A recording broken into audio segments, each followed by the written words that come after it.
దేవుని పరిశుద్ధ నామమునకు స్తోత్రము, ఘనత, మహిమ, ప్రభావాలు చెల్లును గాక. మన ప్రభువును ప్రియరక్షకుడైన యేసుక్రీస్తు ప్రభుల వారి శుభనామములో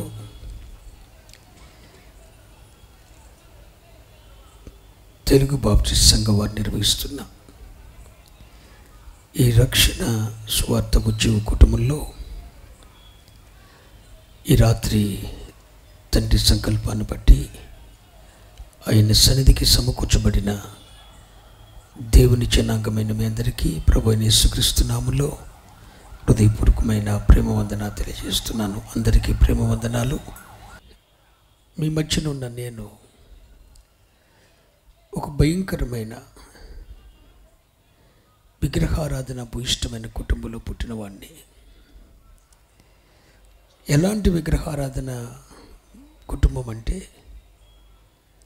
లోకంలో ఉన్న దేవుళ్ళు దేవతలు ఆరాధించింది చాలదని చెప్పి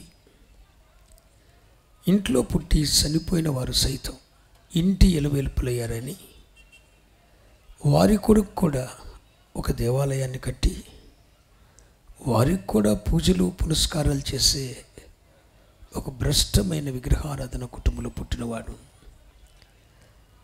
అలాంటి విగ్రహారాధన కుటుంబంలో పుట్టిన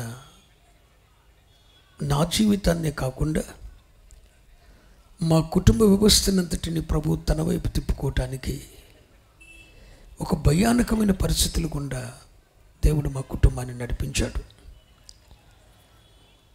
మా నాన్నగారు మా చిన్నతనంలో జీడి గింజల వ్యాపారం చేసేవారు, వడ్ల వ్యాపారం చేసేవారు, పొగాకు వ్యాపారం చేసేవారు. 3 పువ్వులు 6 కాయలుగా ఫలభరితమైన జీవితం కొనసాగుతుండేది.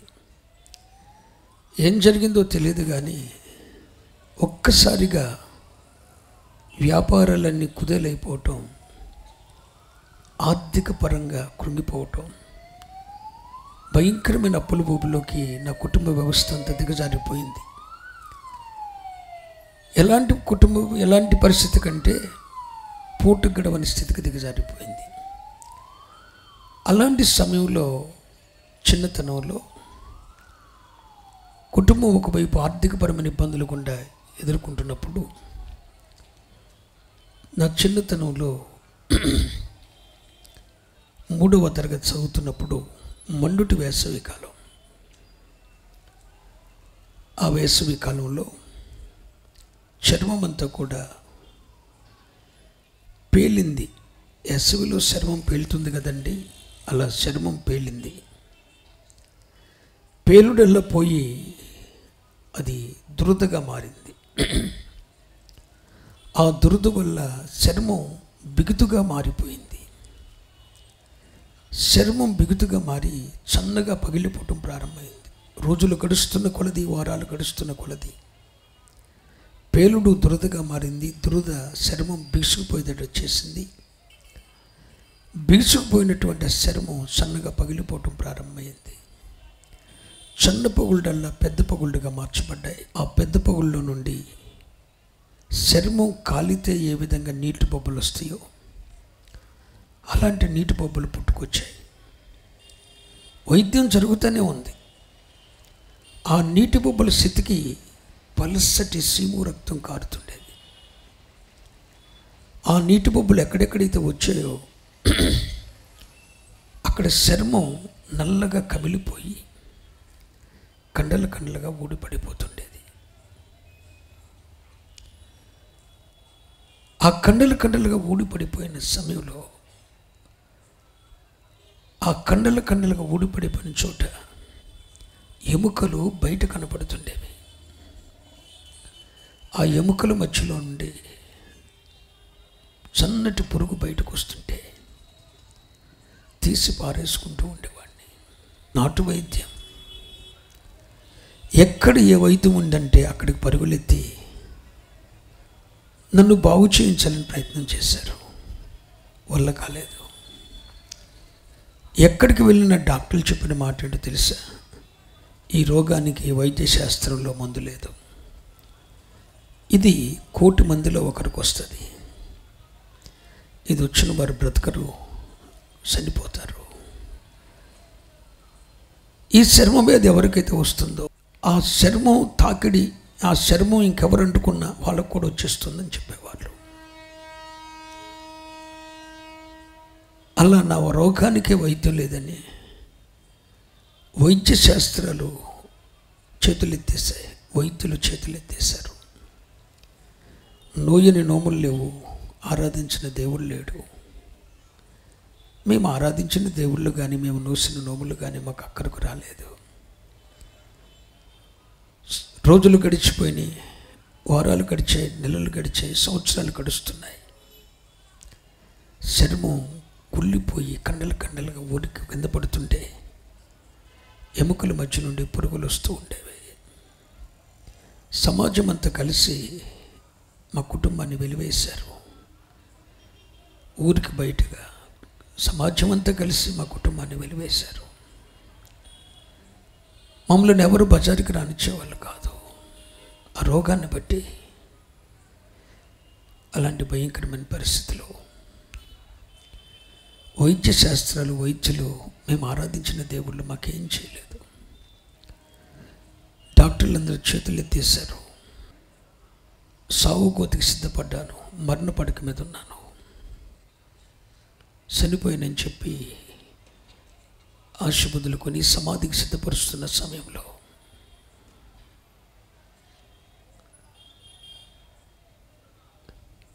ఒక దివ్యమైన తేజస్సు, నా కనులతో చూడలేనిది, నా నోటి మాటలతో చెప్పలేనిది ఒక దివ్యమైన తేజస్సు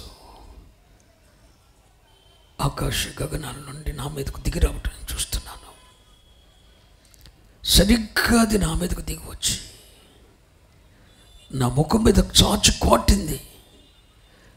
రక్షకుడు యేసు, విమోచకుడు ప్రభువైన యేసు అన్న శబ్దాలు ఆ దివ్యమైన తేజస్సులో ఉండి నేను వినగలిగాను. ఆ వాక్ ఎప్పుడైతే వెలుగులోండి వచ్చిన ముఖం మీద చాచు కొట్టిందో, మరణ పడిక మీద ఉన్న నేను, సావుగోతి సిద్ధపరుస్తున్న నేను లేచి కూర్చున్నాను. లేచి కూర్చొని అరుస్తున్నాను, రక్షకుడు యేసు, విమోచకుడు యేసు అని. యేసా ఏంటి యేసు యేసు అని అరుస్తున్నాడు వీడు? చనిపోయాడు అనుకున్నాం, సమాధికి సిద్ధపరుస్తున్నాం, వీడేంటి లేచి యేసు యేసు అని అరుస్తున్నాడు? అంటే వీడిని ప్రభువు దర్శించాడు అని గ్రహించి అప్పుడు మా ఊరిలో సేవ చేస్తున్న ఒక దైవజనురాలను తీసుకొచ్చారు. దైవజనులు ఎవరు మా ఇంటికి వచ్చేవాళ్ళు కాదు, మేము ప్రభుని ఆరాధించే వాళ్ళం కాదు, ప్రభుని గూర్చిన సమాచారం మాకెవడు చెప్పడానికి తెగించేవాడు కాదు. దేవుని సేవకు, దైవ సేవకులకు అగర్భ శత్రువు మా నాన్న, మా కుటుంబం. ఎంతోమంది దైవ సేవకుల మీద అన్యాయంగా కేసు పెట్టినవాడు, హింస పెట్టినవాడు మా నాన్న. ప్రభుని గూర్చి మాకెవరూ చెప్పలేదు, మేము ఆయన్ని ఆరాధించలేదు, ఆయన గూర్చి మాకు తెలియదు, తెగించే వాళ్ళు కూడా కాదు మాకు చెప్పడానికి. ఎప్పుడైతే నా ముఖం మీద చాచు కొట్టిందో వెలుగొచ్చి లేచి కూర్చున్నాను. అప్పుడు ఆ దైవజనురాలను తీసుకొస్తే అలా ఈ వ్యక్తి జరిగింది ఇది అని చెప్పినప్పుడు ఆ దైవజనురాలు చెప్పింది, ఈ బిడ్డను ప్రభువు దర్శించాడు, ఈ బిడ్డను ప్రభువు దర్శించాడు అని. అంటే నీ ప్రభువు స్వస్థపరుస్తాడా? స్వస్థపరుస్తాడు. బ్రతికిస్తాడా? బ్రతికిస్తాడు అన్నప్పుడు ఆ దైవజనురాలు నా తండ్రికి, నా కుటుంబానికి ఏవో మాటలు చెప్పింది, యేసయ్యను గుర్చిన మాటలు. అదే రోజు మా నాన్నగారు కత్తిరి తీసుకొని మా వెనుకమాల ఉన్న పిలకలన్నిటిని కత్తిరించేసి ఇంట్లో ఉన్న విగ్రహాలన్నీ తీసి మూటగట్టి పెంటకుప్ప మీద ఇసిరి అందరూ తలార స్నానం చేసి నాకు స్నానం చేయించి యేసయ్య సన్నిధి తీసుకుని వెళ్ళారు. యేసయ్య సన్నిధికి తీసుకుని వెళ్ళి, అమ్మ,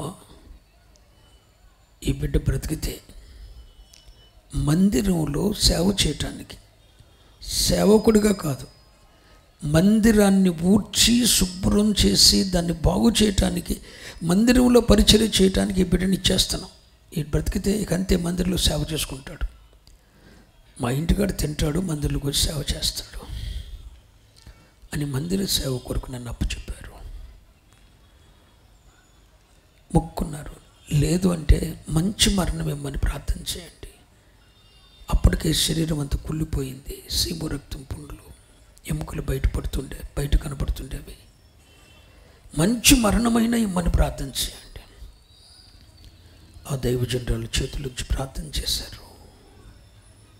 అప్పటికి 4.5 సంవత్సరాలు నయం కాని రోగం, చనిపోయానని చెప్పి కాళ్ళు చేతులు కట్టి సమాధికి సిద్ధపరిచి గొయ్యి తీసి సమాధికి సిద్ధపరుస్తున్న సమయంలో ప్రభు నన్ను దర్శించటం, తర్వాత మేము ప్రభుని నమ్ముకోవటం, 4.5 సంవత్సరాలు తగ్గని రోగం క్రమక్రమంగా నా నుండి వేరవటం ప్రారంభించింది. 1 సంవత్సరం గడవకు మునిపే, ప్రభుని నమ్ముకున్న తర్వాత 1 సంవత్సరం గడవకు మునిపే ఎముకల మీద చర్మం రావటం ప్రారంభించింది. ఆ చర్మం ఊడిపోయి మరలా పేడుకొచ్చులు లాంటివి వచ్చేవి. అవి ఊడిపోయి పొడమచ్చలు లాంటి మచ్చలు, ఆ మచ్చల మీద పులుసు రాలిపోతుండేది.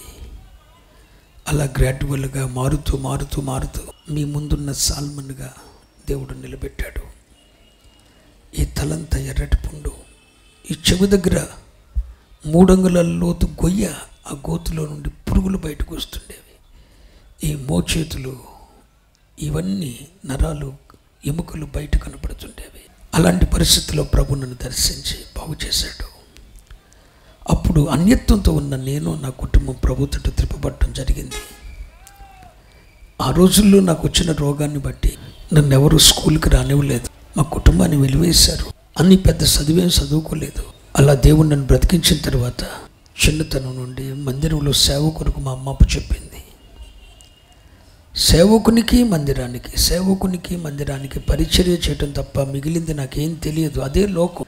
అలా సేవకునికి మందిరానికి పరిచర్య చేస్తూ బ్రతికిపోతున్న సమయంలో నా 19వ ఏట ప్రభు దర్శించాడు. ఒక పాత బైబిల్తో ఆదికాండం మొదటి 2 అధ్యాయాలు ఉండవు, ప్రకటన గ్రంథానికి చివరి 2 అధ్యాయాలు ఉండవు. అలాంటి ఒక పాత బైబిల్తో, పాత కంజరితో, పాదాలకు చెప్పులు లేకుండా, కాలినడకని, సేవే లేని, మందిరమే లేని, సంఘమే లేని యేసుక్రీస్తు ప్రభుని గురించి తెలియని ఒక గ్రామానికి సువార్తకు వెళ్ళాను. ఆంధ్రప్రదేశ్, కృష్ణా జిల్లా, ముసనూరు మండలం, రంగంపేట. ఆ గ్రామంలో సేవ చేస్తున్నప్పుడు 19వ ఏట అక్కడికి వెళ్ళాను. ఎవరో అడుక్కునేవాడు వచ్చాడు రా అనుకున్నారు. అలా ఉండేది నా ఆకారం. అక్కడి నుండి దేవుడు నన్ను జగన్నాథపురం పంపించారు. ఒక మారుమూల అడవి ప్రాంతం, దారి లేని ఊరు, అరణ్య ప్రదేశం. అక్కడ 2000 సంవత్సరం నవంబర్ 29వ తారీఖున ఓ చింత చెట్టు కింద పరిచర్య ప్రారంభించాం. ఆరాధించుకోవటానికి మందిరం లేదు, మందిరం కట్టుకోవటానికి స్థలము లేదు, సంఘంగా కూడుకోవటానికి ప్రజలు లేరు. 2000 సంవత్సరంలో ఓ చింత చెట్టు కింద దీపకాంతి వెలుగులో నేను, నా కుటుంబం, నాతో కలిసి 4 బిడ్డలు కలిసి చింత చెట్టు కింద ఆరాధన ప్రారంభించాం. అలా ప్రారంభించబడిన పరిచర్యను దేవుడు ఈరోజు ప్రపంచవ్యాప్తంగా తీసుకుని వెళ్ళాడు. ఎలా జరిగిందన్నది నాకు తెలియదు. సరిగ్గా పరిచర్య స్టార్ట్ చేసి 23 సంవత్సరాలు గతించి 24 సంవత్సరాలు నడుస్తున్నాయి. 24 సంవత్సరాల్లో సుమారు 26,000 మందికి పైగా బాప్తిస్మాలు ఇచ్చి 40 సంఘాలు స్థాపన చేసి అక్కడ సేవకులను అపాయింట్మెంట్ చేసి విశ్వాస సంబంధమైన పరిచర్య మోకాళ్ళ మీద పనిచేస్తూ ఈ పూటకు దేవుడి స్థితిలో ఉంచాడు. చిన్నతనంలోనే శరీరంలో ఉన్న సీము రక్తం అన్నీ పోయి, వాస్తవానికి నా బాల్యం నుండి నేను బలహీనుడిని. బాల్యం నుండి రోగాల పర్వమైన జీవితం నా జీవితం మీద కొనసాగి నా ఒక్కడిని ముళ్ళు పెట్టి దేవుడు నా కుటుంబాన్ని అంతా ప్రభుత్వం తిప్పుకోవటమే కాకుండా వేల మందికి దేవుడు ఆశీర్వాదకరంగా మార్చాడు. అంతేకాకుండా చనిపోయి కుళ్ళిపోయిన లాజర్ని ఎలా బ్రతికించాడో నేను కళ్ళతో చూడలేదు, కానీ సావుగోతికి సిద్ధపడిన నన్ను బ్రతికించి నేను ప్రకటిస్తున్న దేవుడు మృతులను సైతము సజీవులుగా లేపగలిగిన వాడని రుజువుపరుచుకున్నాడు. అందుకు నేను సాక్షిని. స్తోత్రం చెప్పండి, హల్లెలూయా. అలా ప్రారంభించబడిన పరిచర్య దేవుడు విస్తరింప చేస్తూ వచ్చారు. దేవుడిచ్చిన కృపావరమును బట్టి ప్రపంచవ్యాప్తంగా దేవుడు వాడుకున్నాడు. సునామీ రాకమునిపే ఇండియా మొదలుకొని ఇండోనేషియా వరకు ఒక సునామీ రాబోతుంది, కొన్ని లక్షల మంది అతలైపోతారని 6 నెలలకు ముందుగానే రక్షణ టీవీలో ప్రవచిస్తే దేవుడు నా ద్వారా ఒక ప్రవచనాత్మకమైన మాట చెప్తే సరిగ్గా అదే 6 నెలల తర్వాత జరిగితే ఈ దైవజనుడు చెప్పింది గరి జరిగిందని చెప్పి గ్రహించారు. కరోనా రాకమునిపై యూట్యూబ్లో ఉన్నాయి, చూసుకోండి. కరోనా రాకమునిపై ప్రపంచం మీదకి ఫలానా ప్రాంతం నుండి ఒక ప్రపంచ విపత్తు రాబోతుందని చెప్పి సుమారు 9 నెలల ముందే ఒక ప్రాఫెసీని దేవుడు విడుదల చేస్తే, దేవుడు నా ద్వారా పలికిస్తే అది అక్షరాలు జరిగితే అప్పుడు ప్రపంచమంతా నన్ను గుర్తించింది. ఇలా దేవుడు జీవితంలో తను అప్పగించిన పరిచయాన్ని స్థిరపరుస్తూ అనేక మంది రోగులను స్వస్థపరుస్తూ నాకు చేసిన కార్యాలే. నన్ను ఏ విధంగా మరణపడక ముందు లేవనెత్తాడు, అదేవిధంగా అనేకులను ప్రార్థించినప్పుడు విడుదల కలిగించటం. భయంకరమైన క్యాన్సర్, భయంకరమైన కిడ్నీ ఫెయిల్డ్, ఇలాంటి రోగాల నుండి ప్రజలు విమోచిస్తుంటే ఒకవైపు అద్భుతాలు, మరొక వైపు చూసక్రియలు, మరొక వైపు ప్రవచనాత్మకమైన మాట, ఇవన్నీ సేవను స్థిరపరుస్తూ దేవుడిచ్చిన కృపతో ఈరోజు పరిచర్య స్థిరపరచబడింది. ఈరోజు మీతో ఉండటానికి ప్రభు సహాయం చేశాడు. వాస్తవానికి శరీర రీతిగా బలహీనుణ్ణి, గుండె మొత్తం ఫెయిల్డ్, 4 రక్తనాళాలు కూడా బ్లాకేజ్, అడుగు తీసి బయటికి వేయొద్దని డాక్టర్లు చెప్పారు. ఓకల్ కార్డ్స్ 2 ఫెయిల్డ్, 2 సార్లు మేజర్ ఆపరేషన్ జరిగింది, వాయిస్ రాదని చెప్పారు. డాక్టర్ బాలసుబ్రహ్మణ్యం గారికి, ఎస్పి బాలసుబ్రహ్మణ్యం గారికి ఏ డాక్టర్ అయితే ఓకల్ కార్డుకి ఆపరేషన్ చేశారో అదే డాక్టర్ నాకు ఆపరేషన్ చేశారు గుంటూరులో. ఈ స్వరం రాదన్నాడు. ఓకల్ కార్డ్స్ ఫెయిల్ అయిపోయాయి, హార్ట్ ఫెయిల్ అయిపోయింది, వెన్నెముక్క కింద నుండి పైకి చిన్నప్పుడు వచ్చిన రోగాన్ని బట్టి శరీరం అంతా బలహీనమైపోయింది. కానీ దేవుడు తన బలమైన పాత్రగా వాడుకుంటూ ఈరోజు ఎందుకో మీ మధ్యన పరిచర్య చేయడానికి నాకు దేవుడి కృపించాడు. ఈ 25వ వార్షికోత్సవ వేడుకలో దేవుని ప్రతినిధిగా, దేవుని సేవకునిగా మాట్లాడుతున్నాను. నేను ఈ సంఘానికి వస్తున్నప్పుడు, ఈ పరిచర్యలకు వస్తున్నప్పుడు, 25వ వార్షికోత్సవ ఆరాధన చేసుకుంటున్న ఈ తెలుగు బాప్టిస్ట్ సంఘం కొరకు ప్రభు నువ్వు ఒక మాట ఇవ్వు, నువ్వు ఒక మాట ఇవ్వండి, మీరు ఒక మాట ఇవ్వండి. ఎందుకంటే బైబిల్ చెప్తుంది, ఎవడైనా ఒకడు బోధించిన యెడల అతడు దైవోక్తులు బోధించినట్టుగా బోధించాలి. అంటే ప్రతి బోధకునికి ఒక నియమం ఉంది. ఆ నియమం ఏంటంటే ఒకడు బోధించిన యెడల అతడు దైవోక్తులను బోధించినట్లుగా బోధించాలి. దైవోక్తి అంటే అర్థం ఏంటి? యెహోవా సెలవిచ్చినది ఏమనగా, ఇదిగో నిన్ను గూర్చి, ఈ పరిచర్యను గూర్చి యెహోవా సెలవిచ్చినది ఏమనగా అని ప్రకటించే ధైర్యమే దేవోక్తి అని లేఖనం ఖండితంగా చెప్పి ఒకడు బోధిస్తే దైవోక్తులను బోధించినట్లుగా ఉండాలి. ఇదిగో ఇది దేవుని యొద్ద నుండి నేను తీసుకొని వచ్చాను అని చెప్పగలగాలి. అందుకని నేను ఏ సభకు వెళ్తున్నా, ఎక్కడికి వెళ్తున్నా ప్రభుని అడుగుతాను. అక్కడ నేనేం మాట్లాడాలి, అక్కడ నేను చేయవలసిన పని ఏంటి అని నేను ప్రభుని అడిగినప్పుడు పరిశుద్ధాత్మ దేవుడు ఈ పరిచర్యలు గూర్చి రాత్రి సమకూర్చబడిన దేవుని జనాంగమైన మీ గురించి ప్రవచించిన వాగ్దానం ఏంటో తెలుసునా? యెషయా గ్రంథం 40వ అధ్యాయం 4వ వాక్యాన్ని మీ ముందుకు తీసుకొని వస్తున్నా. ప్రతి లోయను ఎత్తు చేయవలెను, ప్రతి పర్వతము ప్రతి కొండ అణచవలెను, వంకరివి చక్కగాను కరుకైనవి సమముగాను ఉండవలెను. యెహోవా మహిమ బయలుపరచబడును. స్తోత్రం చెప్పండి. ఈ చిన్న మాట నా వెనక చెప్పండి. యెహోవా మహిమ బయలుపరచబడును. 25వ వార్షికోత్సవ ఆరాధన చేసుకుంటున్నా ఈ తెలుగు బాప్టిస్ట్ సంఘం ద్వారా, పరిచారకులుగా ఉన్న సేవకుని ద్వారా, ఈ రాత్రి ఆరాధనలో సభాముఖంగా కూడుకొని ఉన్న నీ ద్వారా, లైవ్లో వీక్షిస్తున్న నీ ద్వారా యెహోవా మహిమ బయలుపరచబడబోతూ ఉన్నది. దేవుని మహిమ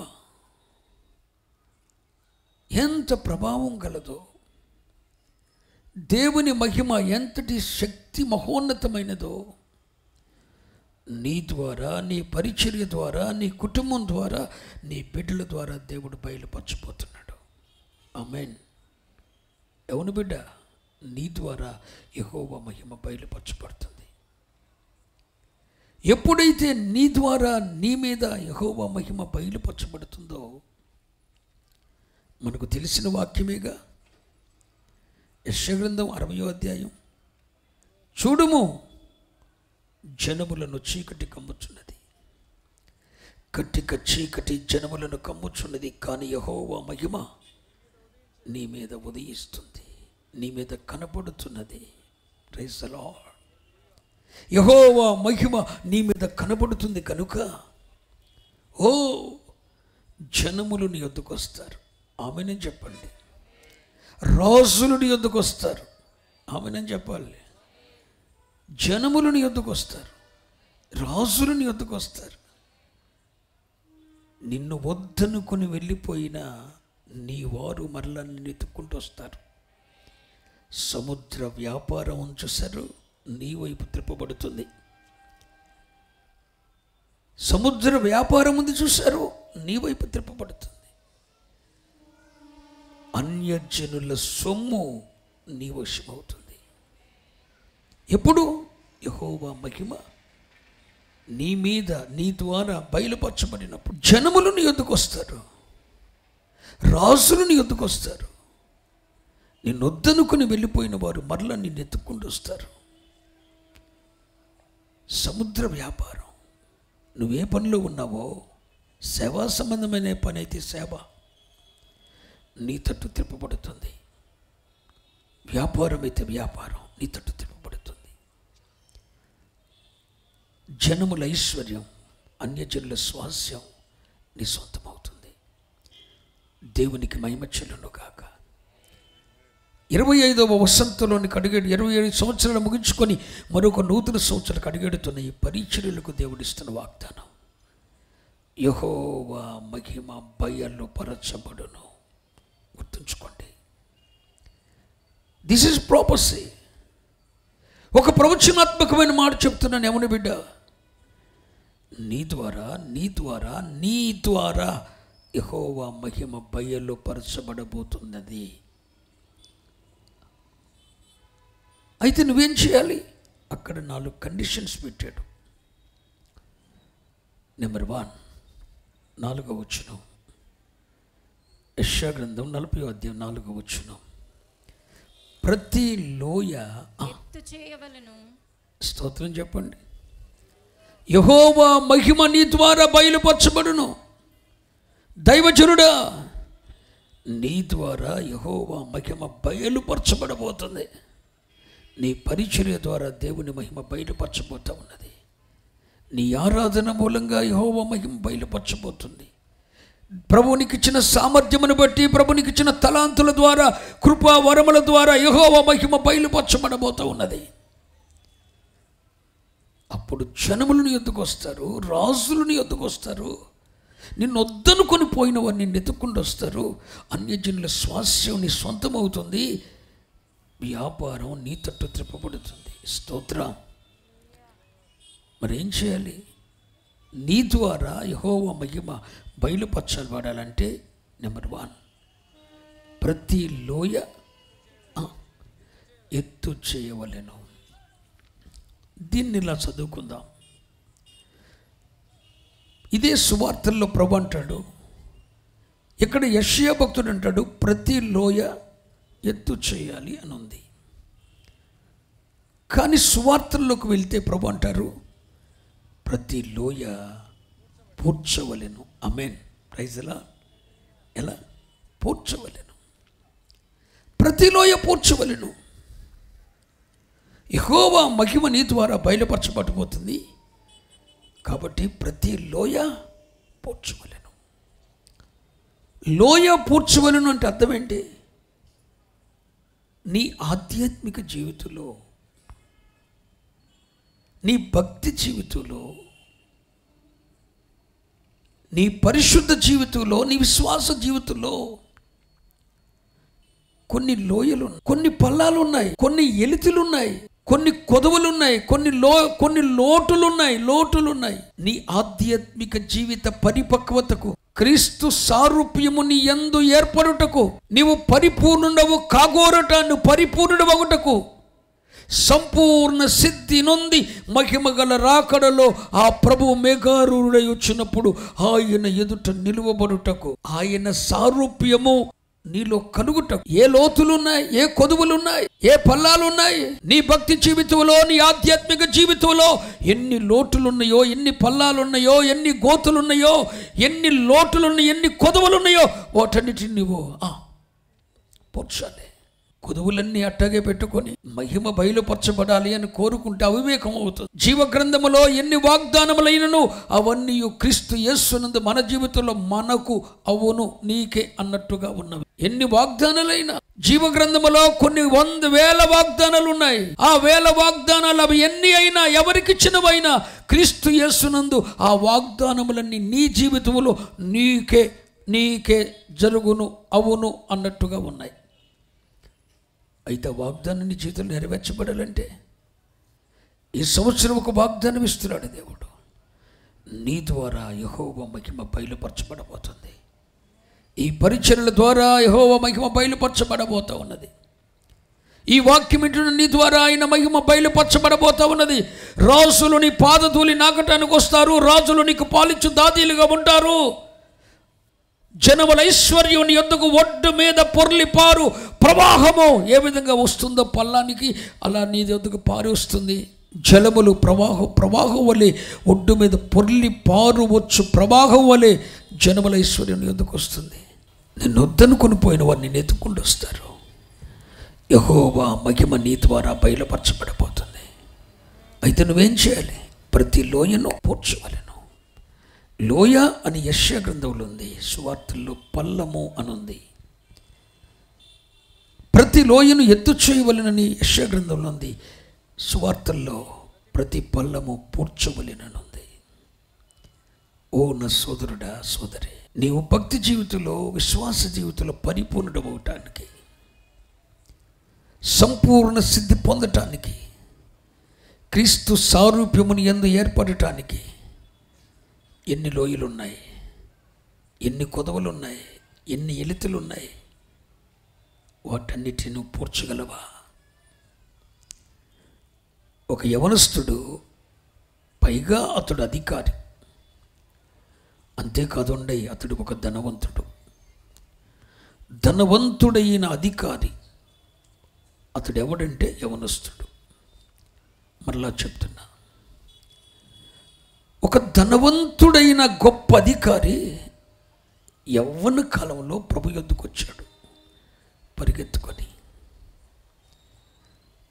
ప్రభునంటాడు, నిత్య జీవానికి వారసులను కావాలంటే నేనేమి చేయాలి? ప్రభు అన్నాడు, ఆజ్ఞలను పాటించు. ఆ చిన్నతనం నుండి పాటిస్తూనే ఉన్నానయ్యా.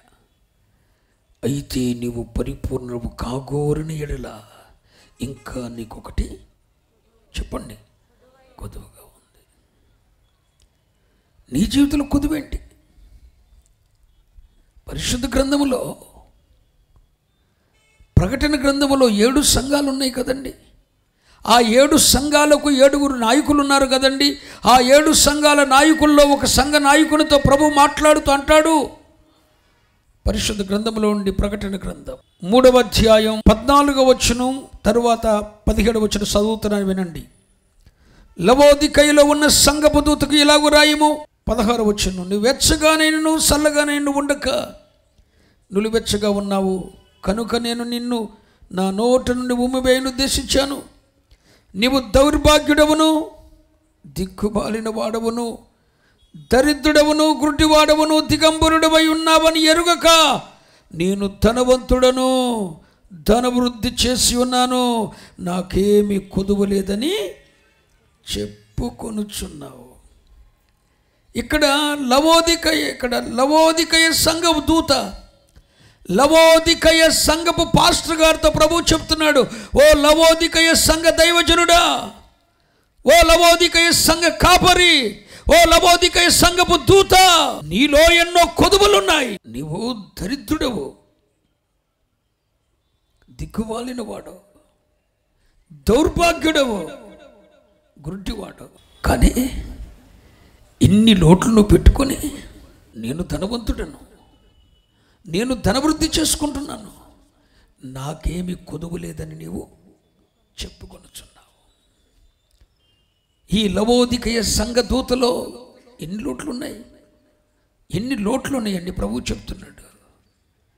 నీవు దౌర్భాగ్యుడవు. దౌర్భాగ్యుడు అంటే అర్థం ఏంటి? ఆధ్యాత్మికంగా ఓటమి పాలైపోయిన వాడివి, పరిశుద్ధత లేకుండా అపవిత్రతతో రాజీ పడిపోయిన వాడవు, లోక మర్యాదతో మిళితమైపోయి పరిశుద్ధ జీవితాన్ని రంగరిస్తున్న, లోకముతో రాజీ పడిపోయిన, భక్తి చేస్తున్న, ఓటమి పాలైపోయిన వాడవు. దౌర్భాగ్యుడు అంటే అర్థం ఏంటి తెలుసా? ఆధ్యాత్మికంగా ఓడిపోయిన వాడు, లోకంతో రాజీ పడిపోయిన వాడవు. నువ్వు దౌర్భాగ్యుడవు, పైగా దిక్కుమాలిన వాడవు. అంటే అర్థం ఏంటి? ఆత్మ సంబంధమైన వనరులు నీ దగ్గర లేవు. బాహ్య సంబంధమైన ధనము నీ యొద్ద ఉంది, కానీ ఆత్మ సంబంధమైన కృపావరములు నీ యొద్ద లేవు. ఆత్మ ఫలము లేదు, ఆత్మ సంబంధమైన వనరులు లేవు. నువ్వు దరిద్రుడవు, దౌర్భాగ్యుడవు, దరిద్రుడవు, పైగా దిక్కుమాలిన వాడు. నీకు దేవుడు తోడుగా ఉన్నాడని అనుకుంటున్నావు, దేవుడిని నేనాడు విడిచిపెట్టేశాడు. సంసోను అలాగే చేశాడు కదండి. ఇంకా ప్రభువు నాతోనే ఉన్నాడని తల విరిపూసుకుంటున్నాడు, కానీ యెహోవా అప్పటికే తనను ఎడబాసాడు. దిక్కుమాలినుడు, దేవుడు తోడలేడు, దేవుడు తనతో లేడు. దౌర్భాగ్యుడు అంటే ఆధ్యాత్మికంగా ఓటమి పాలైపోయి లోకముతో పాపంతో పొత్తు పెట్టుకొని రాజీ పడిపోయిన భక్తి చేస్తున్నాడు. దరిద్రుడు అంటే ఆధ్యాత్మిక వనరులు లేనివాడు, దిక్కుమాలినవాడు, దేవుని తోడు లేనివాడు. దిగంబరుడి అంటే ఆధ్యాత్మిక వస్త్రం లేనివాడు. ఇన్ని నోట్లు పెట్టుకున్న ఈ లవోదికయ సంఘ కాపరు అంటున్నాడట, నేను ధనవంతుణ్ణి, నేను ధనవృద్ధి చేసుకున్నాను, నాకేం కొదవలేదు అంటున్నాడట. ఓ నా సోదరుడా, సోదరి, యవనస్తుడా, నీవెక్కడుండి వాక్యాన్ని వింటున్నా, ఏ ప్రాంతంలో ఉండి వాక్యాన్ని వింటున్నా, నువ్వెవరివైనా కావచ్చు, నీ ఆధ్యాత్మిక జీవితంలో, నీ భక్తి జీవితంలో ఎన్నో లోతులు ఉన్నాయి, ఎన్నో లోయలు ఉన్నాయి, ఎన్నో పల్లాలు ఉన్నాయి బ్రదర్. నీ భక్తి జీవితం సమముగా లేదు, నీ పరిశుద్ధ జీవితం వాక్యపు కొలతలకు సమముగా లేదు, నీ ఆధ్యాత్మిక జీవితం వాక్యపు కొలతలకు సరిపడగా లేదు. లోయలున్నాయి, లోతులున్నాయి, పల్లాలున్నాయి, ఎన్నో ఆధ్యాత్మిక కొదవలున్నాయి. ప్రార్థించలేని స్థితి కొదవ కాదా? పట్టుమని ఒక రాత్రంతా యాకోబు వలె నువ్వు ప్రార్థించి ఎంతకాలం అయ్యింది? మగసిరి గలవాడవై ప్రార్థించి ఎంతకాలం అయ్యింది? నీ కన్నీటి గ్రంథులతో, నీ కన్నీళ్లతో ఆయన పాదాలు కడిగి ఎంత కాలమైంది. ఒక దైవజనుడు అంటాడు, పేదవాడంటే ఎవడో తెలుసా? ఆ పూటకు యేసయ్య పాదాలు కడిగే కన్నీళ్లు లేని ప్రతివాడు ఆధ్యాత్మిక పేదవాడు. సోదరుడా, సోదరి, ప్రభువు పాదాలు కడగటానికి కన్నీళ్లు లేనంటే పేదవాడు అయిపోయావా? అంత దరిద్రుడు అయిపోయావా? కన్నీళ్లు లేనివాడు, ప్రార్థనా జీవితం లేదు, కన్నీటి అనుభవం లేదు, దేవుని మీద ఆధారపడే అనుభవం లేదు, నీ తెలివి మీద, నీ జ్ఞానం మీద, నీ ధనం మీద, నీ సమృద్ధి మీద నువ్వు ఆధారపడుతున్న తప్ప నిన్ను పిలిచినవాడు, పనప్పగించినవాడు, రక్షణ అనుభవం, నీ రక్షణ అలంకారం ధరింపచేసిన వాడు ప్రభువు మీద నువ్వు ఆధారపడలేకపోతున్నావు. ఇవన్నీ నీ ఆధ్యాత్మిక లోతులు కాదా? పల్లాలు కాదా? వీటిని నువ్వు పూడ్చుకోకపోతే ఎలా నీ ద్వారా దేవుని మహిమ బయలుపరచబడుతుంది? బ్రదర్, దేవుని ప్రతినిధిగా, దైవజనుడిగా మాట్లాడుతున్నాను. నమ్మగలిగితే ఇది ఒక ప్రవచనాత్మకమైన సందేశం. నువ్వెవరో నాకు తెలియదు, నీకు నాకు ఒక పరిచయం లేదు, కానీ ప్రభు ఇచ్చిన సందేశం మాత్రమే మాట్లాడుతున్నాను. ఈ సందేశంలో పరమార్థం ఈరోజు నీకు అర్థం కాకపోయినా ఇంకొద్ది కాలానికి నువ్వు మరలా వింటావు. ప్రభు నిన్ను దర్శిస్తాడు, మాట్లాడతాడు, నువ్వు సరిచేయబడతావు. ఇది నీకు అవసరం. ఖచ్చితంగా నీ ఎడల దేవునికి ఒక ప్రణాళిక ఉన్నది, ఏర్పాటు ఉంది. నీ ద్వారా తన మహిమను బయలుపరచాలనుకుంటున్నాడు దేవుడు. యెహోవా మహిమ నీ ద్వారా బయలుపరచాలనుకుంటున్నాడు. దేవుని మహిమ యొక్క సామర్థ్యత, గొప్పతనం ఎంతో నీ ద్వారా బయలుపరచాలనుకుంటున్నాడు. అయితే నువ్వు చేయవలసిన మొదటి పని ఏంటో తెలుసా? ఈ వాగ్దానం నెరవేర్పుకు నువ్వు చేయవలసిన మొదటి పని ఏంటో తెలుసా? దేవుని వాగ్దానాలు ఎన్నున్నా అవన్నీ మన జీవితంలో మనకే అవునన్నట్టుగా ఉన్న ప్రతి వాగ్దానం వెనుక ఒక కండిషన్, ఒక షరతు ఉంది. ఆ షరతును నువ్వు అవలంబిస్తే వాగ్దాన ఫలమును నువ్వు అనుభవిస్తావు. యేసు నామములో ఆమేన్. ఈ వాగ్దానానికి యెహోవా మహిమ నీ ద్వారా బయలుపరచబడుతుంది అన్న వాగ్దానానికి దేవుని షరతు ఏంటో తెలుసా? లోయలను పూడ్చు, పల్లములను పూడ్చో. ప్రియ దైవజనుడా, ప్రియ సోదరుడా, ప్రియ సహోదరి, ప్రియ చెల్లి, ప్రియ అక్క, నీ ఆధ్యాత్మిక జీవితంలో ఉన్న లోయలేంటి, పల్లాలేంటి, ఎలితులేంటి? ఏం కొదవగా ఉంది? ఏది కొదవగా ఉంది? నీ జీవితంలో ఆధ్యాత్మిక కొదవ ఏంటి? భక్తి, విశ్వాసం, పరిశుద్ధతలో నువ్వు సంపూర్ణ అవటానికి ఏది కొదవగా ఉంది? ప్రార్థనా జీవితం కొదవగా ఉందా? దేవునికి ఇచ్చే మనస్తత్వం కొదవగా ఉందా? కన్నీళ్లు విడిచే మనస్తత్వం లేదా? ఏది కొదవగా ఉంది? ఈ లవోదికయ సంఘ దూత అనుకుంటున్నాడు నాకేం కొదవలేదు అనుకుంటున్నాడు, కానీ అన్ని కొదవలే ఉన్నాయి. ఈ రోజున క్రైస్తవ జీవితం కూడా డ్రామా ఆడుతుందండి. గుండెల నిండా లోయలే, గుండెల నిండా పల్లాలే. ఆధ్యాత్మిక జీవితం అంతా ఎన్నో పల్లాలు లోయలు పెట్టుకొని నాకేమి కొదవలేదని బిల్డప్ ఇస్తున్న వేషధారణ క్రైస్తవ జీవితం ఈనాటి క్రైస్తవ సంఘాలు. ప్రభు అంటున్నాడు, ఆ లోయలను పూడ్చండి. ఆధ్యాత్మిక జీవితంలో ఉన్న కొదవలు ఉన్నాయి చూశారు, లోట్లు ఉన్నాయి చూశారు, వాటిని పూడ్చండి. నీ ద్వారా నా మహిమ బయలుపరుస్తుంది అంటున్నాడు. అర్థమయ్యింది అన్నవాళ్ళు దేవునికి స్తోత్రం చెప్పండి. ఈ వాక్యం ప్రకటిస్తున్నప్పుడు నీ కొదవేంటో నీకు అర్థమైందా? ఏంటి నీ కొదవ? నీకు అర్థమైంది. పరిశుద్ధాత్మ దేవుడు నీతో మాట్లాడాడు. ఓడిపోయావు ఆధ్యాత్మిక జీవితంలో, లోకంతో రాజీ పడిపోయావు, పాపంతో పొత్తు పెట్టుకొని బ్రతికేస్తున్నావు. ఇది కొదవ కాదా? ఈ లోక మర్యాదను అనుసరింపొద్దని లేఖనం ఖండితంగా చెబుతుంటే లోక మర్యాదలను అనుసరిస్తూ నడుచుకుంటున్న ఇది కొదవ కాదా? మూర్ఖులకు ఈ తరము వారికి వేరే ప్రత్యేకంగా జీవించమని దేవుని వాక్యం ఘోషిస్తుంటే ఈ లోకంతో మూర్ఖులకు ఈ తరము వారితో పొత్తు పెట్టుకుని జీవితాన్ని గడుపుతున్నావు. కొదవ కాదా? రాబోవు వీటి నెలను తప్పించుకొని మనుష్య కుమారుని ఎదుట నిలబడుటకు శక్తి గల వారగునట్లు ఎల్లప్పుడూ నిత్యము మెలకువ కలిగి ప్రార్థన చేయమన్నాడు. ఎల్లప్పుడూ ప్రార్థన చేయలేని మనస్తత్వం లోటు కాదా, పల్లం కాదా? సంఘ పరిచర్యలను నిర్వర్తించటానికి నీ వంతు నీవుగా నీ దేవుని భాగాన్ని దేవునికి చెల్లించాలిగా. ఎన్నాళ్ళయింది నీ దేవుని భాగాన్ని, నీ సొమ్ములో దేవుని భాగాన్ని దేవుని సన్నిధి తీసుకుని వచ్చి దాన్ని కూడా దాచిపెట్టు కూర్చుంటున్నావుగా. ఇది ఆధ్యాత్మిక లోటు కాదా? పరిశుద్ధులకు పరిచారం చేయవలని లేఖనం చెబుతుందిగా.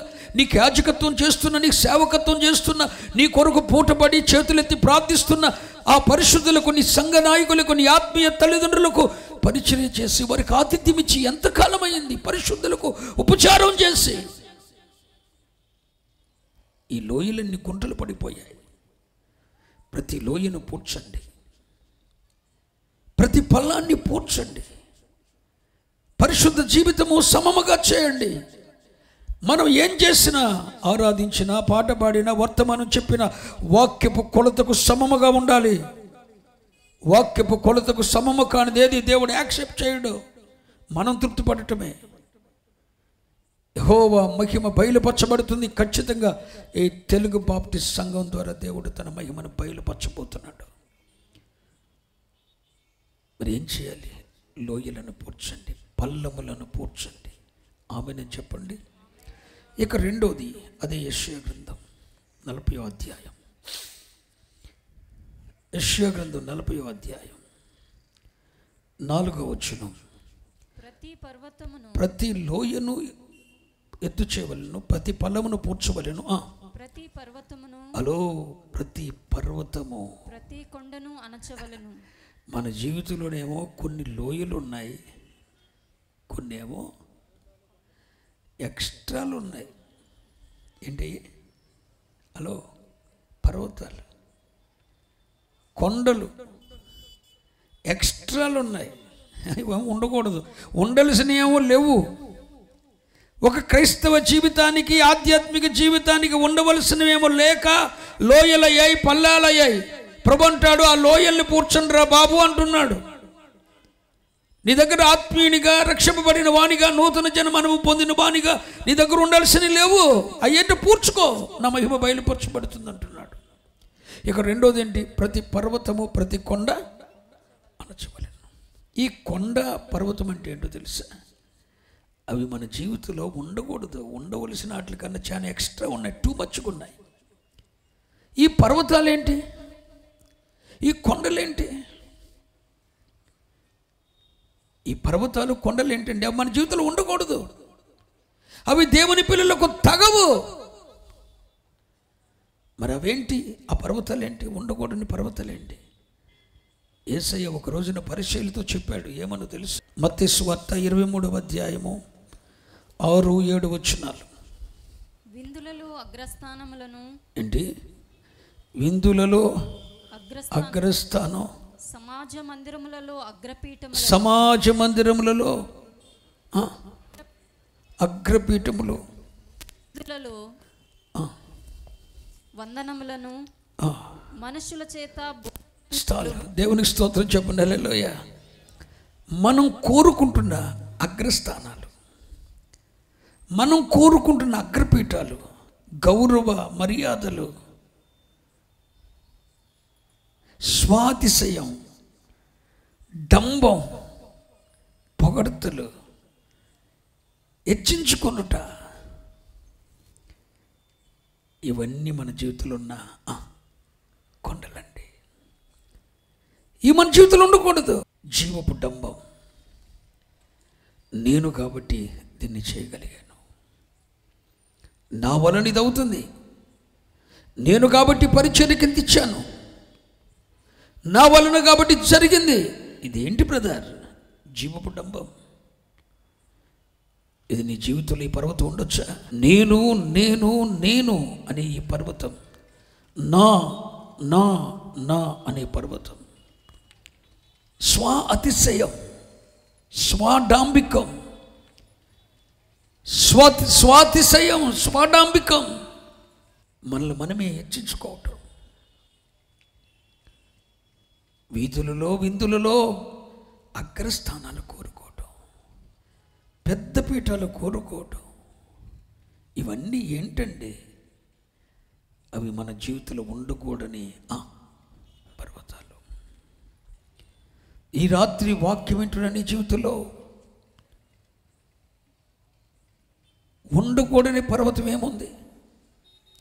నీ ఆధ్యాత్మిక జీవితంలో నీ మార్గంలో ఉండకూడని పర్వతం ఏముంది? నేను అనే అహంభావం, నా అనే స్వాతిశయం నీలో ఉందా? దాన్ని సిలువ వేయండి. పౌలు అపొస్తలుడు అంటాడు, జీవించున్నది నేను కాదు, నాట్ ఐ యామ్. నేను కాదు, నేను అనేవాడిని ఎప్పుడో చనిపోయాను.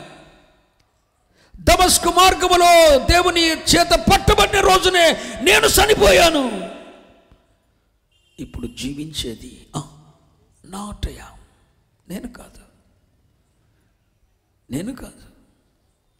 ఇప్పుడు నాలో జీవిస్తుంది క్రీస్తే. నిజంగా చెప్పండి, నేను అనే స్వాతిశయం నీలో చచ్చిందా? ఏంటి బ్రదర్, నేను వస్తే గౌరవించలేదు, నాకు సంఘంలో ప్రాధాన్యత లేదు, నేను ఎంత చేసినా ఏం చేసినా సంఘంలో నాకు విలువ లేదు. స్వాతిశయం అండి, స్వాడాంబికత్వం అండి. నేను నేను నేను నాకు ఘనత, నాకు పొగడత, నాకు కీర్తి, నాకు అతిశయం, నాకు స్థానం, నాకు అగ్రపీఠం, నేనుండాలి, నేను లేకపోతే కత్తరు. ఇదంతా ఏంటి? పర్వతాలు, కొండలండి. ఓ నా సోదరుడా, నీవుగా ఉన్నంత వరకు దేవుడు నిన్నెప్పటికీ వాడిపోడు. నీవు చనిపోవాలి. నేను అనే అతిశయం, నేను అనే స్వాతిశయం, నేను అనే జీవపటంబం, నేను అనే గర్వం, నేను అనేది స్థానం, నేను అనే నువ్వు కోరుకుంటున్న అగ్రపీఠం, ఇది నువ్వు చనిపోతే తప్ప ఎన్నిటికీ నువ్వు ప్రభుని కలుసుకోలేవు. కానీ వాళ్ళు ఎంతోమంది క్రైస్తవ జీవితాల్లో ఈ పర్వతాలు ఉన్నాయి, ఈ కొండలు ఉన్నాయి. అవి ఉండకూడదు బిడ్డలారా మన జీవితంలో. అవి సమము చేయబడాలి. హల్లెలూయా చెప్పండి, హల్లెలూయా. అవి సమము చేయబడాలి.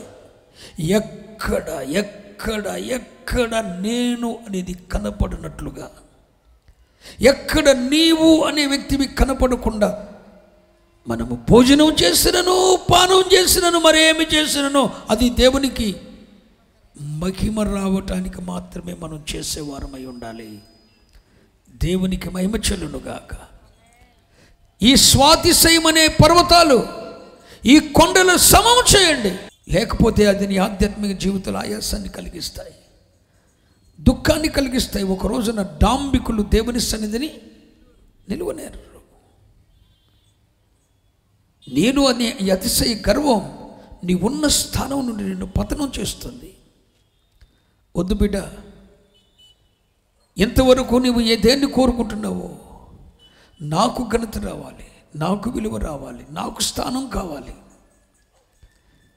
నాకు మాత్రమే ఇది చేతనవును, నేను లేకపోతే ఈ కార్యం జరగదు, నేను, నా ఘనత, నా విలువ, నా ఖ్యాతి, నా ప్రభావం నేను చేయగలను. ఇవన్నీ చనిపోతామే. పర్వతములు సమము చేయబడతాం.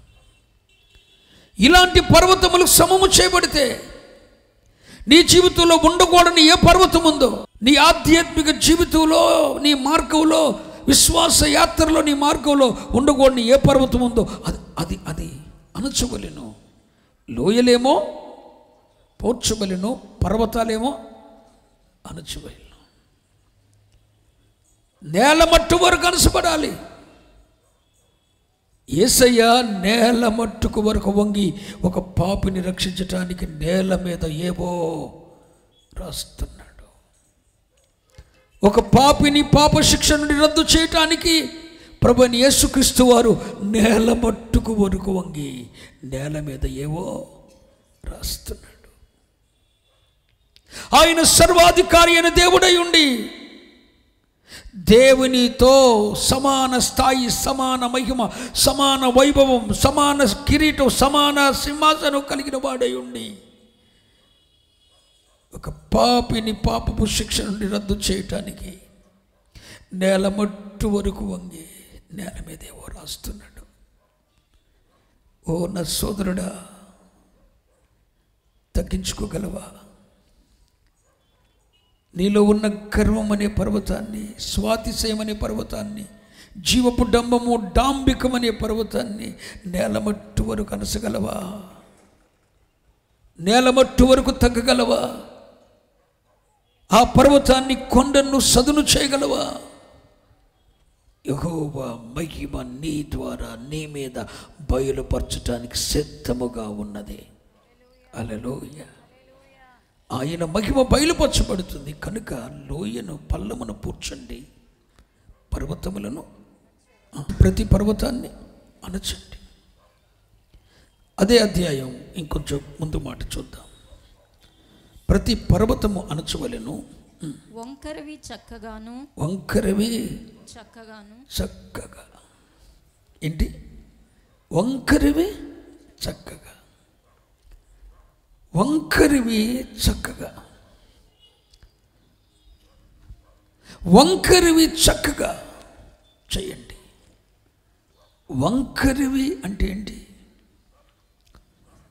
ఉదాహరణకి కొన్ని ఉదాహరణలు చెప్తా. వంకరవి అంటే అర్థమేంటి? పరిశుద్ధ గ్రంథంలో నుండి అపోస్తల కార్యాలు 20వ అధ్యాయం 30వ వచనం. అపోస్తల కార్యములు 20వ అధ్యాయం 30వ వచనం. మరియు శిష్యులను తన వెంట ఈడ్చుకొని పోవాలనని, తమ వెంట ఈడ్చుకొని పోవాలనని వంకర మాటలు పలుకుచు. ఏ మాటలు? వంకర మాటలు పలుకు మనుషులు, వంకర మాటలు పలుకు మనుషులు మీలోనే బయలుదేరుదురు. చాలు. వంకరవి, వంకరవి చక్కగా. నీ జీవితంలో వంకరవి ఏమున్నాయి? నీ ఆధ్యాత్మిక జీవితంలో వంకరవి ఏమున్నాయి? ఈ అపోస్తల కార్యం 20వ అధ్యాయం 30వ వచనం చూస్తే వంకర మాటలు అనుంది. అసలు వంకర మాటలు అంటే ఏంటి? హృదయంలో ఒక ఆలోచన ఉంది, హృదయంలో ఒక ఆలోచన ఉంది, కానీ పెదవులు మరొకటి మాట్లాడుతున్నాయి. దీన్ని ఏమంటారు? నా హృదయంలో ఒకటి ఉంది, నా పెదవులు మరొకటి మాట్లాడుతున్నాయి. ఇదే వంకర మాటలండి.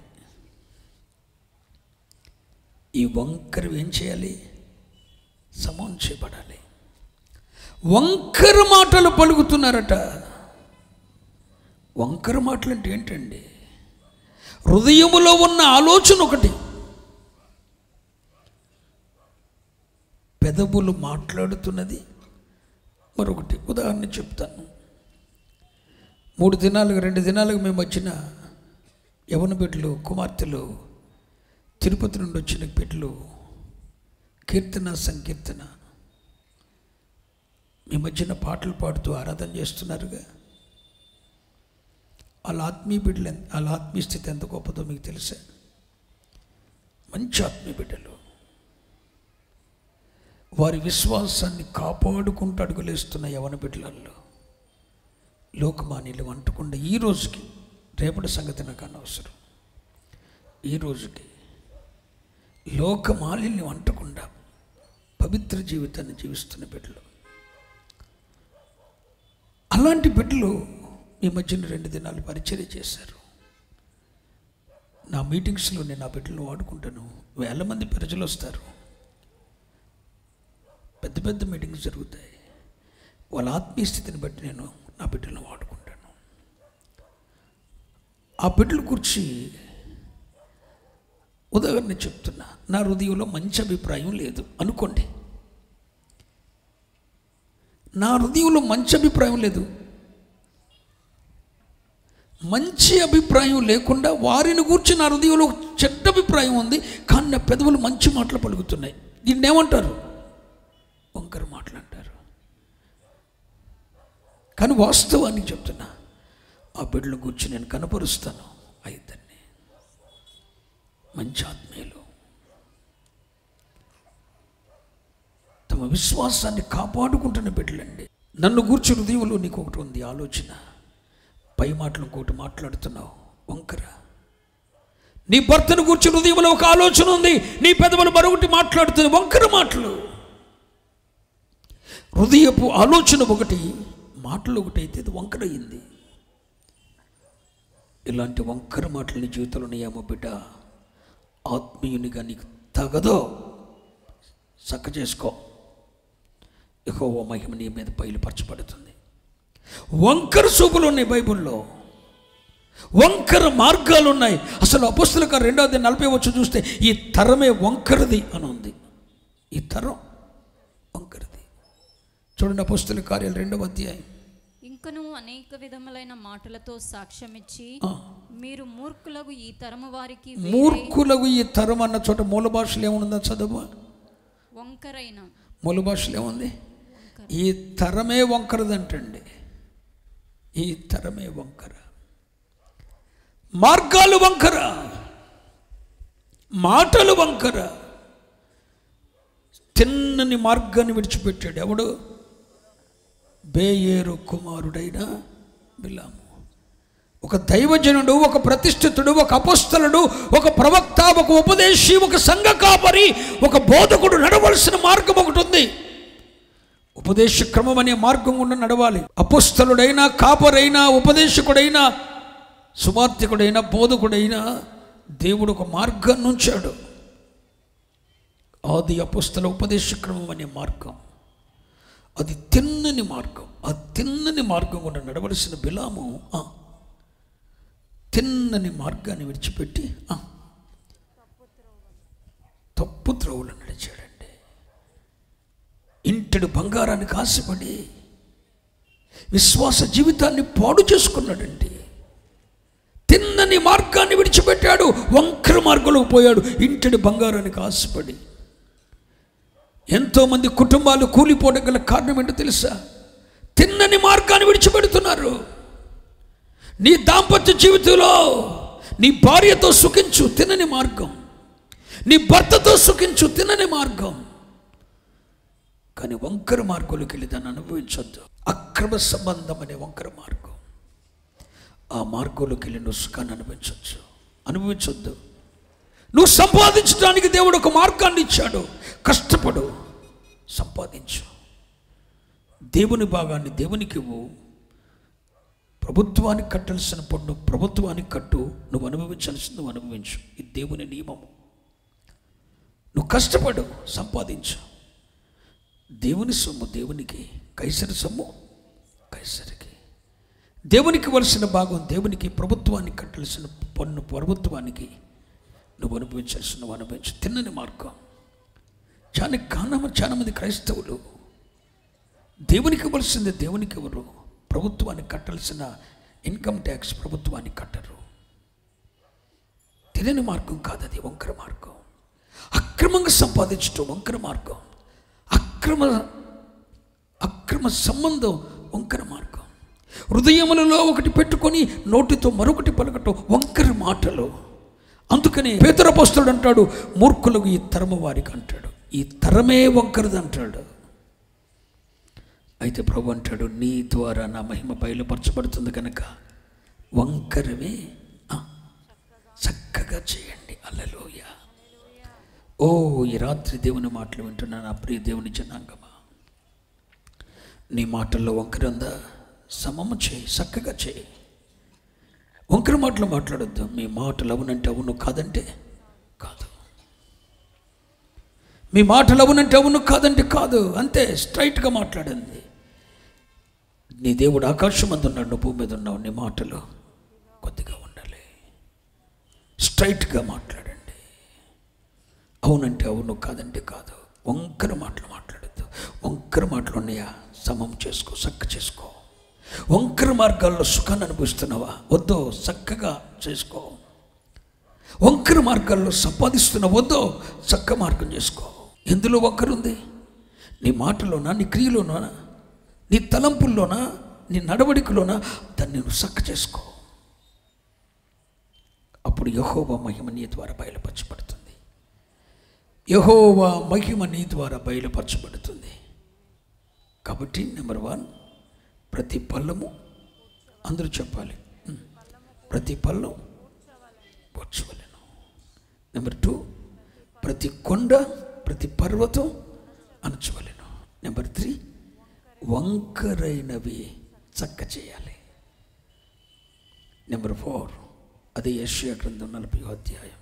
కరుకైనవి సమముగాను ఉండవలెను. కరుకైనది సమము చేయవలెను.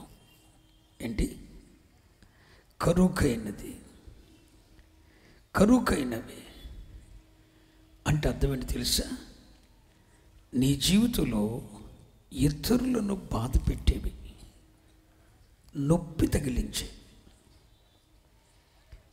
కరుకైనవి. ఇతరులకు నొప్పి తగిలించేవి ఏమున్నాయి? కరుకుగా ఉన్న ఏంటి? కరుకైనవి. కరుకైనవి అంటే దాని అసలైన అర్థం ఏంటంటే ఇతరులకు నొప్పి తగిలించేవి. ఏముంది నీ జీవితంలో? కరుకైనవి ఏముంది? నీ మాటల, నీ కోపమా, నీ ఆగ్రహమా, నీ కఠినత్వమా? నీలో ఉన్న కరుకుతనం ఏంటి? నీ కఠినత్వమా? నీలో ఉన్న కరుకుతనం ఏంటి? ఇతరులకు బాధ కలిగిస్తున్న, ఇతరులను గాయపరుస్తున్న నీ గరుకుతనం ఏంటి? ఇంట్లో ఉన్న నీ భర్తను, నీ బిడ్డలను, నీ భార్యను గాయపరుస్తున్నది ఏంటి? నీ కోపమా? అదే గరుకుతనం అంటే. నీ ఇంట్లో ఉన్న నీ భర్తను, నీ భార్యను, నీ బిడ్డల్ని గాయపరుస్తున్నది ఏంటి? నీ కోపమా? అదే గరుకుతనం అంటే. నీ మాటల, అదే. ఇతరులకు గాయం పరుస్తున్నది ఏంటో, అది నీ కోపం కావచ్చు, నీ ఆగ్రహం కావచ్చు, నీ మాట కావచ్చు. గరుకుగా ఉండి ఇతరులకు నొప్పి పుట్టిస్తున్నా, ఇతరులకు బాధ కలిగిస్తున్నా, ఇతరులను గాయం చేస్తున్న కరుకైనది ఏంటో ఈ రాత్రి దాన్ని సమము చేయి.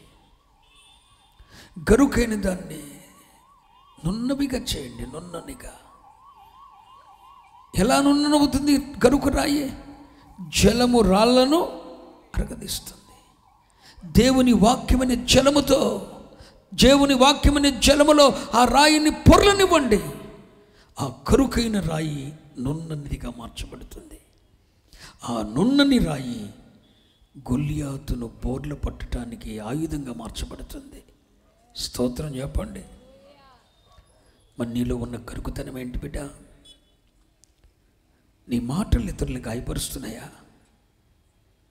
అయితే దాన్ని నున్ననిగా చేయి. ఈ 4 కార్యాలు నువ్వు చేయగలిగితే, ఈ 4 ఆత్మ సంబంధమైన క్రియలు నువ్వు చేయగలిగితే యెహోవా మహిమ నీ మీద నీ ద్వారా బయలుపరచబడబోతున్నది. ఆమేన్, ఆమేన్, ఆమేన్. మీ ప్రక్క వారికి చెప్పండి, యెహోవా మహిమ నీ ద్వారా బయలుపరచబడనున్నది అని చెప్పండి. పక్క ఉండలు చెప్పండి, యెహోవా మహిమ నీ ద్వారా బయలుపరచబడనై ఉన్నది. ఈ 4 పనులు చేయండి. నెంబర్ 1, పల్లవులను పూడ్చండి. అంటే మీ ఆధ్యాత్మిక జీవితంలో ఉన్న లోతులు, కొదవులేంటో గ్రహించి పూడ్చుకోండి. ప్రతి పర్వతాన్ని, ప్రతి కొండను అనచండి. ఉండకూడని పర్వతాలు మీ జీవితంలో ఏమున్నాయి? అహంభావమా, స్వాతిశయమా? దాన్ని సమం చేయండి.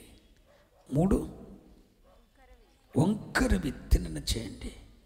మీ మార్గాలు వంకరైతే సరిచేసుకోండి. మీ మాటలు వంకరైతే సరిచేసుకోండి. మీ నడవడిక వంకరదైతే సరిచేసుకోండి. 4వది, ఇతరులను గాయపరిచే స్వభావం నీలో ఏముందో నిజంగా ఈ రాత్రి నువ్వు ఆలోచించు. ఎన్నిసార్లు నీ తోటి వారిని, నీ ఇంట్లో ఉన్నవారిని, నీ ప్రక్క వారిని, నీ అయిన వారిని, నీ స్నేహితులను నీ మాటలతో గాయపరిచావు? అది నీ గరుగుతనం కాదు. ఇతరులను గాయపరిచేదేంటి? ఆలోచించండి. ఈ మాటల్ని ప్రకటిస్తున్నప్పుడే ఈ చెన్నై పట్టణంలో రాబోయే కాలంలో ఒక భయంకరమైన అగ్ని ప్రళయం ఏదో జరగబోతున్నట్లు ఆత్మదేవుడు నాతో బయలుపరుస్తున్నాడు. నేను ఆత్మలో గ్రహిస్తున్నాను.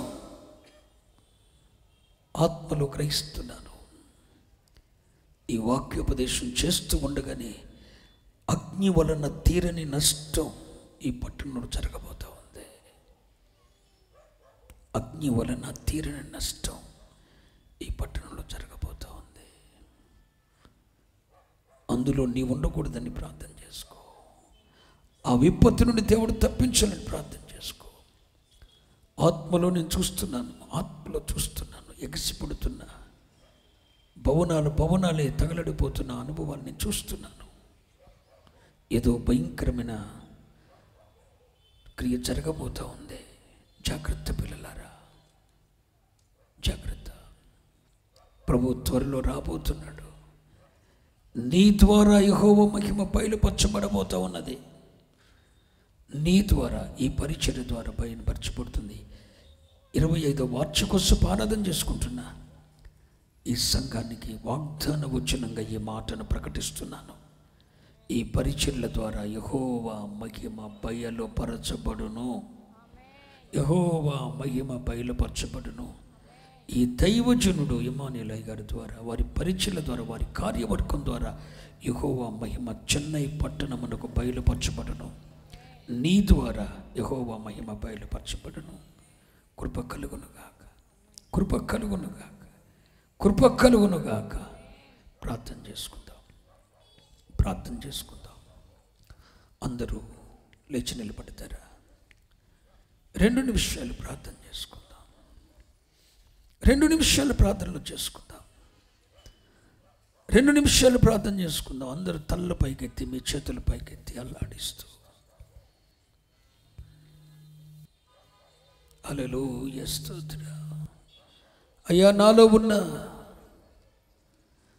వంకరివి నేను తిన్నని చేసుకునే కృపేవండి. లోయలు పూడ్చుకునే కృపేవండి. నాలో ఎన్నో పల్లాలు ఉన్నాయి ప్రభువా. నా ఆధ్యాత్మిక జీవితంలో ఎన్నో పల్లాలు ఉన్నాయి, ఎన్నో కొదువులు ఉన్నాయి. నా భక్తి జీవితంలో 1 కాదు, 2 కాదు, అనేక కొదువులు ఉన్నాయి. కానీ ఏ కొదువు లేదన్నట్లుగా పైకి వేసి దానికి బ్రతికిస్తున్నాను. సున్నపు కొట్టిన సమాధిలాగా బ్రతికిస్తున్నాను. చేతులెత్తండి బిడ్డలారా. సున్నము కొట్టిన సమాధిలో ఉన్న కుళ్ళిన దేహము నయ్యా,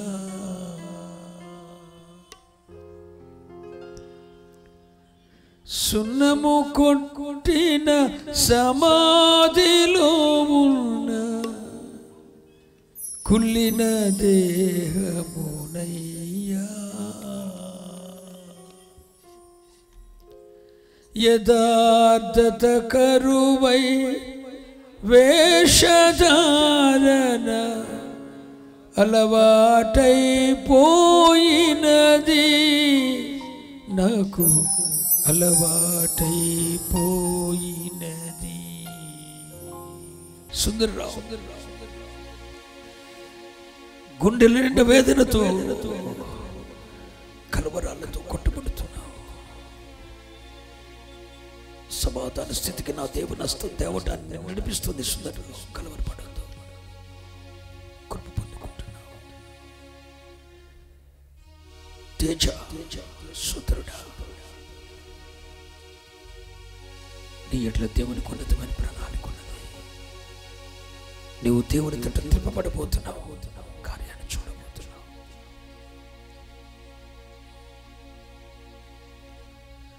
ప్రియ పరలోకపు తండ్రి,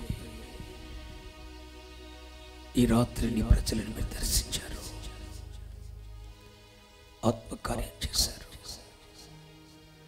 మీ మహిమ బయలుపరచబడటానికి మేమేం చేయాలి? పల్లములను పూడ్చాలని, పర్వతములను సమము చేయాలని, వంకరివి చక్కగా చేయాలని, గాయపరిచే వాటిని నున్నవగా మార్చాలని, లేనిక మహిమకు ఈ బాప్టిస్ట్ సంఘ పరిచర్యలో నడిపించబడును గాక. ఓ సేవకుని మీద బలమైన అభిషేకం నింపి ఈ కడవరి కాలానికి వాక్య ప్రత్యక్షతలు ఇచ్చి ఒక బలమైన యోధన వలె పట్టణమును పట్టుకుని యోధన వలె చేయుదును గాక. కార్యవర్గం అంతటికి శుభం కలుగును గాక. సంఘంలో ఉన్న ప్రతి ఒక్క బిడ్డ దీవెనతో నింపబడును గాక. ఈ రాత్రి సమకూర్చబడిన నీ పిల్లలకు శుభం కలుగును గాక. సమాధాన స్థితితో నీ పిల్లలు తిరిగి వెళుదురు గాక. మీరు నాకు ఇచ్చిన ఈ యోగ్యతను బట్టి మిమ్మల్ని స్తుతిస్తూ ఆరాధిస్తూ సమస్త ఘనత మహిమ ప్రభావాలు మీకు ఆరోపిస్తూ యేసు నామమున ప్రార్థిస్తున్నాను తండ్రి. ఆమేన్. ఆమేన్. సంఘ పెద్దలందరూ కలిసి వారికి ఒక మొమెంటోని వాళ్ళకి ఇచ్చి ఘనపరచాలని కోరుతున్నాం. ఈ యొక్క శుభ సందర్భాన వారికి ఒక మొమెంటో అయ్యగారు కూడా మనల్ని జ్ఞాపకం చేసుకొని మన కొరకు కూడా ప్రార్థన చేయాలని వారికి ఒక మొమెంటో అందజేస్తున్నాం. మనందరూ కూడా గట్టిగా చప్పట్లతో దేవుని నామాన్ని మహిమపరచుదాం.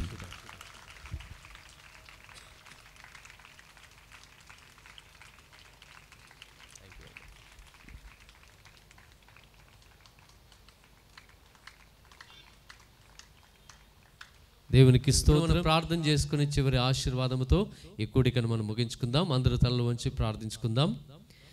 ప్రేమ కలిగిన మా తండ్రి పరిశుద్ధుడా, మీకు వందనాలు చెల్లిస్తున్నాం తండ్రి. ఈరోజు ప్రవచన వాక్యముగా మీరు మాతో మాట్లాడిన విధానాన్ని బట్టి మీకు వందనాలు చెల్లిస్తున్నాం. మీ యొక్క వాక్యము తండ్రి చాలా శ్రేష్టమైనది. మీ యొక్క వాక్యము తండ్రి హృదయములను తండ్రి మార్చగలిగినది. కాబట్టి ఈరోజు మీరు మాట్లాడిన ప్రతి వాక్యము మాటను బట్టి మీకు వందనాలు. మీ యొక్క పరిచర్య చేసిన దైవజనులకు కూడా ప్రార్థిస్తున్నాం. అయ్యగారికి మంచి ఆరోగ్యం దయచేయండి. ఇంకా మీ చిత్తానుసారంగా అనేక ప్రాంతములో అనేక ప్రజల మధ్య అనేక కుటుంబాలలో అనేక సంఘాల్లో మీ యొక్క పరిచర్య కొనసాగుట కృప దయచేయండి. వారి యొక్క పరిచర్యను వారి యొక్క సంఘాలను మీరు దీవించమని ప్రార్థిస్తున్నాం. అలాగే ఈరోజు సాయంత్రం తండ్రి ఈ కూడికి వచ్చిన ప్రతి ఒక్క మీ బిడ్డలను దీవించండి.